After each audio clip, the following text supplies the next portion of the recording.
premières années d'Alia, qui ont été assez difficiles, je pense, un peu comme tout le monde. Mais c'est vraiment en partant que je me suis rendu compte qu'il me manquait quelque chose. Et ce quelque chose, c'était d'être sur la terre d'Israël, tout simplement.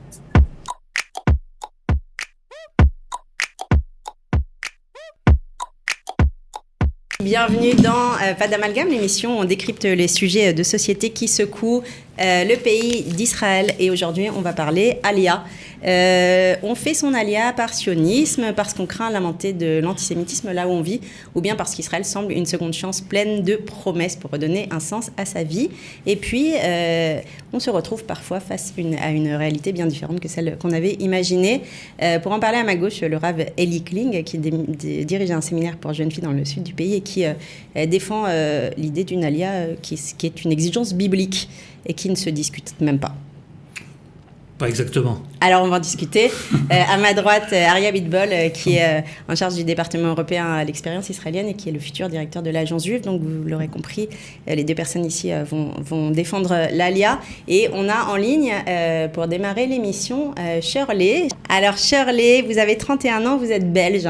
Vous avez fait votre Alia il y a 10 ans, à 21 ans, et vous êtes en train de faire vos valises, vous vous apprêtez à repartir en Belgique, d'ici une dizaine de jours avec votre mari israélien et votre petite fille.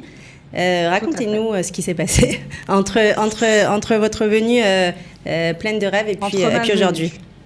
Alors, ma venue, moi à la base je suis venue vraiment pour toutes les raisons que vous avez citées. Moi j'étais dans toutes les listes des raisons pour venir. Je ne regrette pas du tout d'être venue, évidemment. Mais bon, voilà, je suis venue donc il y a 10 ans. J'ai étudié, j'ai travaillé, j'ai galéré. Ça, c'est comme tout le monde. Et puis, petit à petit, on se construit, on a un travail. On a eu quelques petits aléas de la vie qui nous ont vraiment mis dans une situation financière très compliquée. Alors, pour être rapide, des accidents, maladies, du chômage qui n'était pas prévu. Voilà, tout ça. Mon mari qui a eu un petit cancer des testicules. Aujourd'hui, tout va très bien. Mais voilà, ça nous a donné 2 mois et demi où il fallait s'occuper de tout ça et où donc il n'a pas pu travailler. Vous avez, une grossesse difficile aussi ? Voilà, moi j'ai une grossesse compliquée, j'ai pas pu travailler pendant 70% de ma grossesse comme il fallait parce que justement j'étais pas physiquement tout à fait en état. Et donc voilà, au final on s'est rendu compte avec mon mari, c'était lui qui était l'initiateur de tout ça parce que moi au final c'est vrai que dans notre entourage, moi je fais partie des gens qui ont quand même un gros entourage d'Israéliens et au final c'est vrai que beaucoup d'Israéliens, eux, chaque personne qui rencontrent, qui font leur alia, ils leur disent mais qu'est-ce que tu viens faire ici ? Donc c'est vrai que j'ai eu beaucoup à faire à ce genre de débat et au final c'est mon mari qui a initié de me dire les Israéliens s'étonnent qu'on quitte l'Europe pour Israël. Voilà, eux ils s'étonnent vraiment pour eux, l'Europe ou ailleurs, hein, évidemment ils comprennent qu'il y a toujours une raison de partir, mais bon voilà, l'herbe est toujours plus verte ailleurs. Hein, Alors vous avez parlé de situation économique, de pouvoir d'achat qui est bien plus faible en Israël qu'ailleurs. Vous avez aussi parlé de culture, d'incivilité, d'une éducation que vous vouliez donner pour votre fille. Est-ce que vous pouvez nous raconter ? C'est vrai qu'ici, on aurait du mal à donner les meilleurs outils à notre fille, les meilleures choses. Pourquoi Est-ce que vous avez des exemples concrets ? Parce que financièrement, ici, les choses sont encore une fois. Mais vous parliez, d'incivilité. Vous parliez d'incivilité, de culture, bien sûr. Ouais. Alors ça fait partie de tout ça qui est en même temps. C'est-à-dire que ici. C'est un petit peu cliché toutes ces choses-là, mais c'est-à-dire que si on n'a pas nécessairement un budget financier pour faire des activités extrascolaires à ses enfants, bien ces enfants automatiquement on se retrouve un peu à avoir le cliché des enfants qui sont un peu se débrouiller tout seuls, s'occuper, livrés à eux-mêmes. Et c'est vrai que vu que c'est plus difficile d'accès, automatiquement il y a plein de choses qui sont plus difficiles d'accès qui font une culture en règle générale. Et en Belgique, c'est vrai que l'éducation des enfants, que ce soit le fait que, par exemple, ici, n'importe qui, entre guillemets, peut ouvrir un GAN et on a entendu assez d'histoires avec tout ce qui se passe dans les GANIM, alors qu'en Belgique, ce sont des choses qui sont totalement supervisées, je vais dire, comme il faut, et que voilà, on se sent un petit peu plus en sécurité sur ce qui se passe dans nos enfants quand on les laisse à des gens qui s'en occupent. Vous m'avez dit, je sais que l'herbe est plus verte quand on l'arrose, mais moi j'ai eu l'impression d'arroser à l'eau de Javel, que chaque chose vous confrontiez à des murs et que chaque chose chaque droit auquel que vous revendiquez était compliqué à obtenir. Oui, c'est-à-dire qu'en fait, quand on va ici au Misrad Apnim, au Misrad Abriout, peu importe où on va ici, il y aura toujours quelqu'un pour nous dire qu'on n'est pas au bon endroit et qu'il faut aller ailleurs et qu'il faut téléphoner à quelqu'un d'autre, tout simplement parce que voilà, la bureaucratie se passe très différemment ici que là-bas. En Belgique, c'est absolument pas comme ça. Donc, il y a un moment en fait où on est fatigué enfin moi en tout cas personnellement, je suis fatiguée de me battre pour des choses qui me semblent, je vais pas dire d'une évidence, mais c'est des choses qui me sont dues au final. C'est des droits communs qu'on a tous, que ce soit comment on se fait traiter dans un magasin quand on est client ou comment on se fait traiter dans un bureau de n'importe quel gouvernement, que ce soit à la banque, à la poste, enfin n'importe où. Toutes ces choses-là, en fait, ça devient pesant au quotidien. Et je pense que ça crée en fait des murs. Et après, c'est très compliqué, alors que moi, je parle hébreu parfaitement, tout ça. C'est très compliqué, en fait, de se battre pour tout, de toujours, de pas pouvoir faire confiance, de pas pouvoir, voilà, quoi, tout cet aspect-là du chouk à Carmel, entre guillemets, qui se passe un peu partout, mais qui devrait n'être qu'au chouk. C'est bien noté, Shirley. Merci beaucoup pour votre témoignage. On va lancer le débat sur cette base. Alors, Aria Bitbol, je me tourne vers vous pour lancer le débat. Pourquoi, quand on est un juif du monde, on doit faire son alia ? Faire son alia, c'est construire son avenir et l'avenir du peuple juif. C'est-à-dire au niveau individuel et au niveau universel. Plus les années passent et plus on s'en rend compte. C'est-à-dire qu'il y a 50 ans, quand on parlait de ça, on nous regardait en disant non, les juifs de diaspora ont un avenir. Je pense qu'aujourd'hui, quand on regarde de manière sociologique, de manière identitaire, de manière économique, sur tous les plans, à moyen et à long terme, le peuple juif n'a de place qu'en Israël. Rudy Abekassis, vous nous avez rejoint en Zoom. Oui. Vous avez fait votre alia en 2015 et vous êtes reparti pour des raisons de santé, pour résumer, en France il y a un an, et vous vous apprêtez à revenir en Israël. Est-ce que vous sentez que votre identité elle est absolument israélienne en tant que juif ? Alors oui, et en fait c'est assez paradoxal parce que je m'en suis rendu compte quand je suis parti. Je pense que quand on est en Israël, en fait, on se rend plus trop compte, surtout les premières années d'Alia, qui ont été assez difficiles, je pense, un peu comme tout le monde. Mais c'est vraiment en partant que je me suis rendu compte qu'il me manquait quelque chose. Et ce quelque chose, c'était d'être sur la terre d'Israël, tout simplement. Vous êtes croyant ? Oui. Vous êtes venu par sionisme, Vous êtes venu pourquoi ? Parce que le Rav Eli Kling, qui est à ma gauche, il dit, alors oui. Vous allez... je vous vois sourire. L'Alia, c'est une obligation biblique. Il est écrit dans la Bible que les Juifs doivent vivre en Israël. C'était une des raisons pour lesquelles vous êtes venu ? Alors oui, tout à fait. Enfin, moi, j'ai toujours su que j'allais venir en Israël. La question, c'est pas de savoir si j'allais venir, mais c'était de savoir quand. Évidemment, parce qu'on peut jamais savoir avec les événements de la vie. Et surtout qu'à cette époque-là, j'étais pas le seul à faire un choix. Donc quand moi j'ai choisi, c'était pas le moment pour elle. Et puis quand c'était le moment pour elle, c'était le moment pour nous deux. Donc on est venu à ce moment-là. Et donc là, votre épouse, elle est revenue, vous apprêtez à revenir et vous êtes heureux. Votre ex-épouse, pardon. Voilà, c'est ça, c'est mon ex-épouse. Donc en effet, en fait, elle est revenue. Alors, je reviens pas dans les meilleures conditions, mais bon, je suis quand même heureux parce que malgré les difficultés matérielles, de revenir sur la terre, évidemment, c'est quelque chose qui m'enchante beaucoup. Et j'ai hâte en effet de rentrer à la maison. Ok. Alors, on parle beaucoup, Aryeh Eli, de tous ces juifs qui font leur alia. Et là, on en accueille encore pas mal cet été en Israël, malgré le bidoute qui les attend à l'arrivée, la quarantaine. Il y a aussi des centaines de milliers de juifs qui ne font pas leur alia et qui sont attachés à leur pays. Vous leur répondez Bible, Eli Kling, à ces juifs qui se sentent français, belges, américains? Non, d'abord, ça dépend à qui on parle. Il y a des gens à qui la Bible parle et d'autres à qui elle parle moins. Moi, je pense que la véritable raison qui aujourd'hui pousse quelqu'un à venir ici, c'est lorsqu'il a la sensation, en descendant de l'avion, en restant, en vivant à droite à gauche en Israël, qu'il est chez lui. C'est-à-dire, je comprends très bien les difficultés que peut avoir quelqu'un lorsqu'il n'est pas convaincu, lorsqu'il ne ressent pas au plus profond de lui-même que là où il est, c'est chez lui.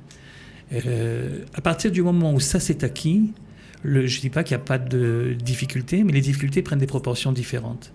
Je suppose que, je sais pas, disons un Norvégien qui habite en Norvège depuis des générations, même s'il y a un coup dur, même s'il y a une maladie, même s'il y a un chômage, etc., ça lui vient pas à l'idée de quitter la Norvège pour aller, je sais pas, s'exiler, je sais pas où. Chez nous, ça nous vient à l'idée parce qu'on a 2000 ans d'exil derrière nous, parce que la mentalité juive, la conscience juive est faite également de cette conscience de la diaspora. Et donc, on a du mal, certains d'entre nous ont du mal à comprendre que chez nous, c'est pas obligatoirement là où je suis né, mais chez nous, c'est ici. On est chez soi, ça veut dire qu'on se sent mieux. Ça veut dire qu'on se sent mieux à tout point de vue. Ça veut dire qu'on ne se sent pas obligé de déguiser un petit peu son identité. On ne se sent pas obligé de raser les murs. Je ne parle pas d'antisémitisme violent ou que ce soit physique ou verbal. Je parle d'un sentiment de... Je sais pas, par exemple, j'ai pas d'examen Shabbat. Par exemple, je ne suis pas obligé à chaque fois quand je suis en face de quelqu'un, de savoir qu'est-ce qu'il pense réellement du conflit israélo-arabe avant que je lui pose ma question, etc. Il peut y avoir des pro-palestiniens en Israël aussi. Il peut y avoir des pro-palestiniens aussi, mais on les connaît mieux. On sait où ils sont et puis on sait qu'ils ne sont pas majoritaires de toute façon. Il y a cette idée-là qui fait que, au fur et à mesure que le sionisme avance, que l'État d'Israël devient de plus en plus âgé, eh bien les gens, c'est plus facile, disons, de se rendre compte de cela. Rendez-vous compte, on est aujourd'hui pratiquement 50% du peuple. C'est-à-dire qu'Israël aujourd'hui est une compétition. C'est qui le peuple juif, c'est-à-dire, je sais pas, c'est difficile de savoir exactement combien on est dans le monde. 50% des juifs du monde à peu près sont en Israël. Des juifs du monde sont en Israël, ce qui est évidemment une très grande victoire du sionisme. Rudy, vous nous avez parlé sionisme et de votre joie d'être venu en 2015. Vous m'avez aussi parlé en préparant l'émission des galères terribles. Vous étiez dans l'informatique et puis vous êtes reparti à zéro. On a souvent entendu des histoires comme ça. Vous avez été chauffeur, vous êtes occupé d'une femme âgée, vous avez bossé dans les call centers. Ça a été très difficile pour vous. Est-ce qu'à un moment on se dit, est-ce que ça en vaut la chandelle tout ça ? Évidemment qu'on se pose la question parce que, en fait, je pense que l'ALIA, c'est quelque chose qui est irrationnel. Je pense même qu'il faut un coup de folie pour le faire. Et parce qu'au niveau rationnel, évidemment, quand on sait ce qui nous attend, ou même ce qu'on vit les premiers mois, les premières années, on se dit, mais il faut être fou. Eh ben, justement, c'est ce coup de folie-là, en fait, qui est irrationnel, qu'il faut faire rester. Et malgré, en effet, toutes ces galères-là, bien sûr, de temps en temps, on revient un petit peu à la raison en se disant, bah oui, c'est sûr qu'en France, j'avais pas cette vie, j'avais plus d'aide, et tout ça. Mais malgré tout, on l'aime cette terre. Mais c'est vrai que parfois, on a un peu la tête dans le guidon et on s'en rend pas compte que là où on est, en fait, c'est le meilleur endroit pour nous en tant que juifs, tout simplement. Parce que, quand vous étiez en pleine galère financière à votre arrivée ici, que vous entendez les organisations, enfin on a surtout entendu Bibi après les attentats en France en 2015, appeler les Juifs de France à venir et Israël vous attend, Israël vous accueille. Vous vous dites attention, vous vous dites oui, allons-y tous. Alors moi je me dis oui, allons-y tous. Maintenant, même si le peuple juif on dit qu'il ne forme qu'un, c'est l'Alia, c'est l'histoire de chacun. C'est vraiment chacun vit sa propre alia et on a beau parler avec 200 personnes, on aura 200 histoires différentes, même s'il y en a des fois qui sont venus ensemble. Donc oui, en effet, je pense pour moi, on doit tous venir, mais chacun à sa manière, chacun en son temps aussi. Voilà, tout simplement. Arié, vous vouliez intervenir. Oui, j'aimerais reprendre ce que Rudy a dit parce que c'est une très belle chose. Il a parlé de l'irrationnel de cette décision-là de partir. Et je pense que la vraie recette pour pouvoir réussir une alia, à propos du témoignage précédent également, c'est d'utiliser cet irrationnel et le rendre rationnel. C'est-à-dire prendre cette idée complètement folle qu'on a un jour, qu'on se lève le matin, on se dit « je vais partir en Israël », mais à partir de ce moment-là, s'asseoir et construire un projet rationnel. C'est ça le vrai secret pour réussir une alia. Je viens de sortir d'une réunion justement avec les responsables de l'intégration à Natania, et c'est exactement ce qu'ils me disaient. Ils me disaient « il y a ce côté irrationnel, les gens viennent et ils ne savent pas exactement où ils vont ». Il faut construire le projet rationnel à partir de cet irrationnel. Sans l'irrationnel, on ne peut pas venir. Il faut avoir ce brin de folie. Il faut ce brin de folie, c'est évident. Sinon, il y a toutes les raisons matérielles, psychologiques, même parfois spirituelles, de rester là où on est, dans la communauté qu'on connaît, etc. Mais c'est un petit peu comme ça pour toute grande décision réellement dans notre vie. Quand le bonhomme se marie, des fois je me dis c'est bien qu'on se marie jeune, parce que si on devait à chaque fois réfléchir rationnellement, on n'a pas encore terminé les études, on n'a pas de situation, on va se marier, demain on aura un bébé, comment est-ce qu'on va faire, etc. finalement, on ne le fait pas. C'est-à-dire, il faut ce côté irrationnel de dire c'est ça que je dois faire parce que c'est comme ça que ça doit être. Vous êtes en train de dire, si je sors de l'argument religieux, vous êtes en train de dire que chaque juif a au fond de lui une espèce d'inconscient qui le pousserait vers Israël et qui de temps en temps un jour se réveille. Ça, c'est déjà très religieux ce que vous dites là, c'est déjà de la mystique. J'ai parlé d'inconscient, je suis plus dans la psychanalyse. C'est déjà de la mystique, ça veut dire qu'il y a des petites étincelles mais je suis absolument convaincu de cela. C'est ça que vous dites. Moi, je suis convaincu de cela. Le problème, c'est que quelquefois, on peut passer toute une vie entière sans que cette étincelle se rallume, quoi. Et peut-être que le rôle de personnes comme Mario ou comme moi, c'est non pas d'essayer de forcer quelqu'un, mais d'essayer d'une manière ou d'une autre d'allumer cette étincelle. Les jeunes filles qui viennent chez nous à Chemdat Darom régulièrement chaque année, elles aiment Israël, mais elles ne savent pas trop pourquoi.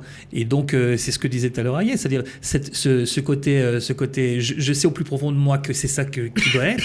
Il faut essayer de le traduire en effet de la manière la plus... Bon, ok, très bien, alors il faut d'abord que tu découvres le pays, il faut que tu parles ivri, il faut que tu apprennes, etc. Et donc, en effet, je m'identifie très bien à ce que Ariel vient de dire, c'est-à-dire essayer de traduire l'irrationnel en des choses tout à fait pratiques et tout à fait faisables et réalisables. Rudy, vous nous avez dit, c'est quand vous êtes rentré en France après votre alia et que vous pensiez éventuellement rester en France, que vous avez réalisé vraiment à quel point votre attachement à Israël était puissant.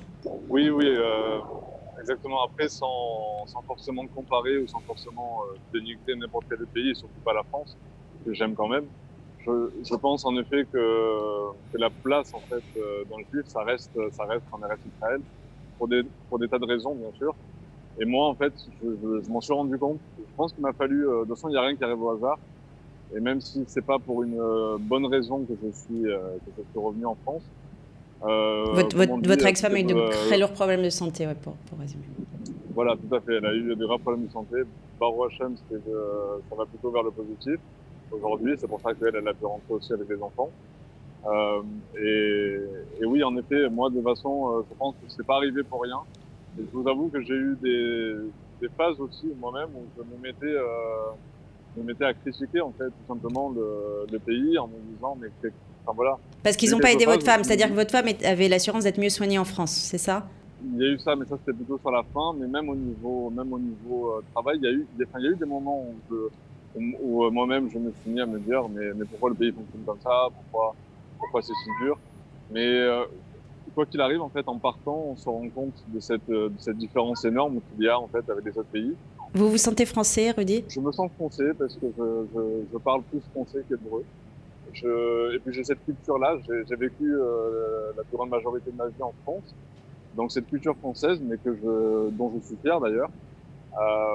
Oui, je me sens encore français. Et je me sens israélien aussi. Merci Rudy, on va peut-être vous laisser, on vous attend, je crois que vous devez bosser, vous avez une bar mitzvah à tourner. Ouais, merci beaucoup. Je vais commencer. Merci pour votre témoignage. Bon courage. Merci à vous. Au revoir, merci Rudy. Et bon retour.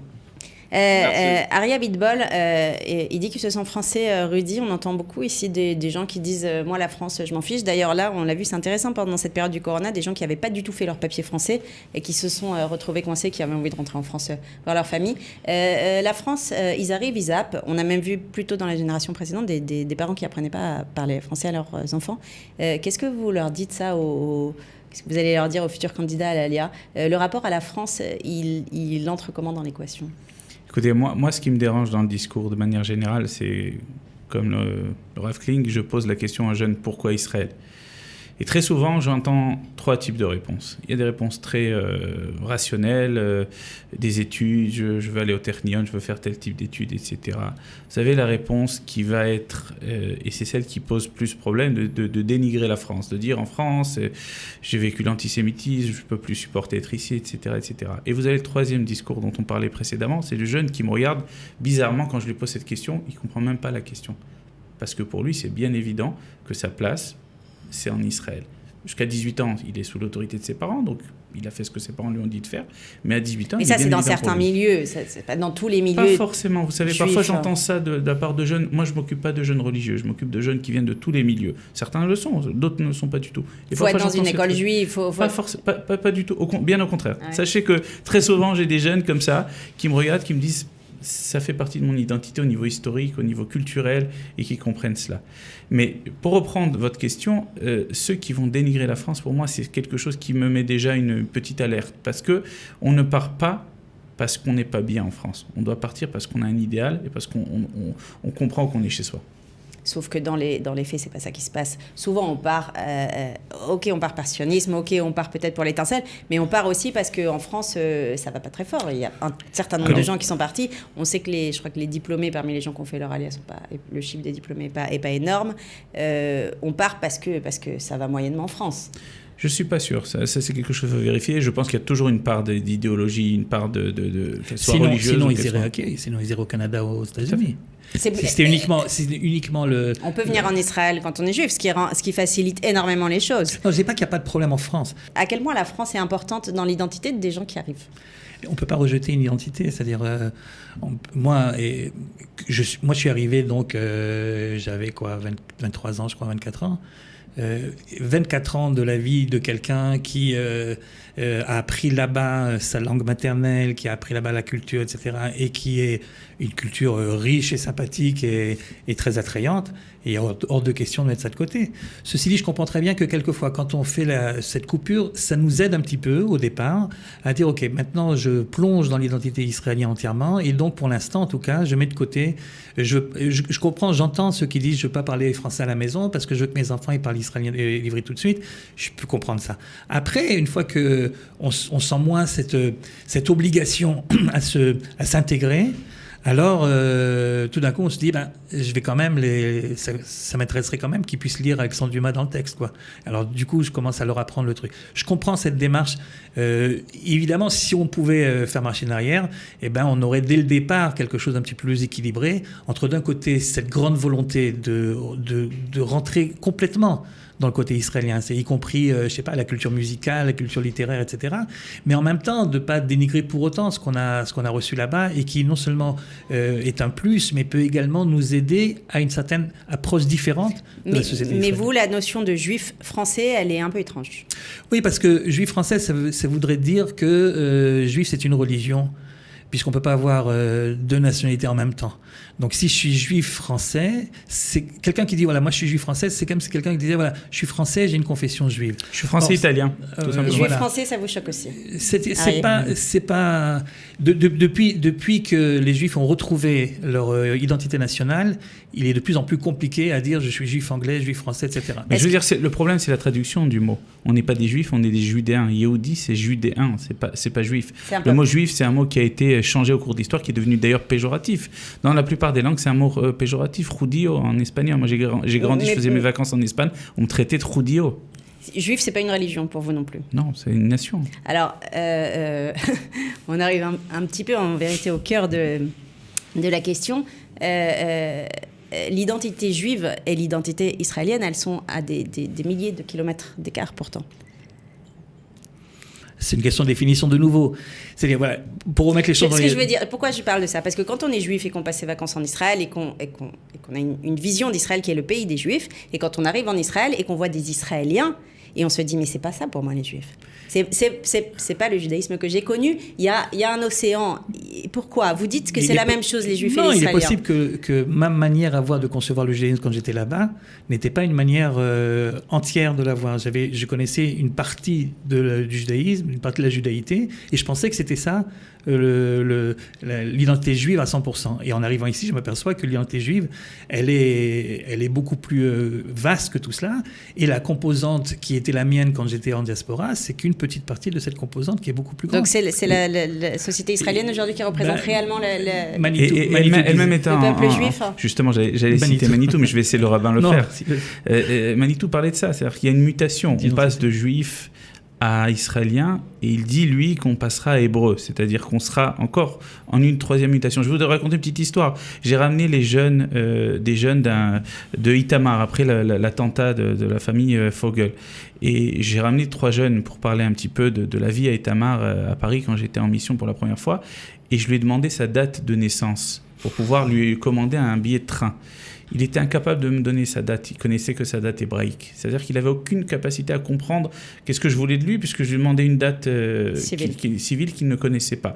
C'est-à-dire qu'il y a encore, entre l'israélien et l'hébreu, il y a encore une autre mutation qui est en train de se faire aujourd'hui dans la société, qui va créer un fossé encore plus grand entre le petit jeune juif de France de 15 ans et mon fils qui a aujourd'hui 15 ans et qui est complètement différent, qui est encore une autre génération. Donc cette mutation-là, elle va avoir lieu et ce fossé-là va se créer, bien évident.